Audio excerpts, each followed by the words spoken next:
Distinguished delegates, colleagues, friends, I regret that I cannot be with you in person as we commemorate the memory of the hundreds of thousands of Roma and Sinti who were cruelly murdered by the Nazis during the Holocaust, including at the Auschwitz-Birkenau death camp on that dreadful day of 2nd of August 1944. We remember also the 6 million Jews who were cruelly murdered, as well as others, people with disabilities and LGBTIQ+ people, all of them victims of the Nazis' depraved and perverse ideology. And we honor all survivors, particularly today, Roma and Sinti survivors. Each of us must carry forward their testimony. A warning of the unimaginable horrors that can flow from hatred and dehumanization, and a reminder of the need to deal with the past. We must heed the lessons of history. I welcome initiatives such as this conference, which demonstrate the vital importance of memorialization and truth-telling. We know that when truth-telling does not take place, cycles of discrimination and violence continue. It is a tragedy that today the situation for Roma remains precarious.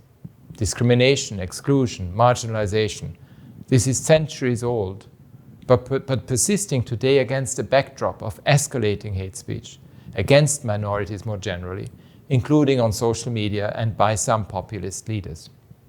I saw the awful consequences of anti-Gypsyism for myself in the immediate aftermath of the Kosovo conflict, where I was involved in the establishment of a human rights monitoring initiative to address the appalling discrimination and violence faced by Roma, Egyptian and Ashkali communities.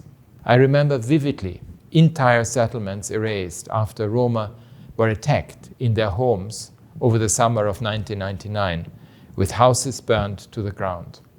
Tens of thousands of individuals from these communities remain displaced today. More broadly, the difficult environment for Roma in Europe was starkly illustrated in a survey carried out by the European Union Fundamental Rights Agency in 10 countries in 2021. 17% of those surveyed had endured some form of hate-based harassment in the past 12 months. 4 out of 5 were at risk of poverty. Despite this challenging picture, some positive steps have been taken. Sweden, for instance, has made significant efforts on public memorialization. Germany has recently appointed a federal commissioner on anti-Gypsyism.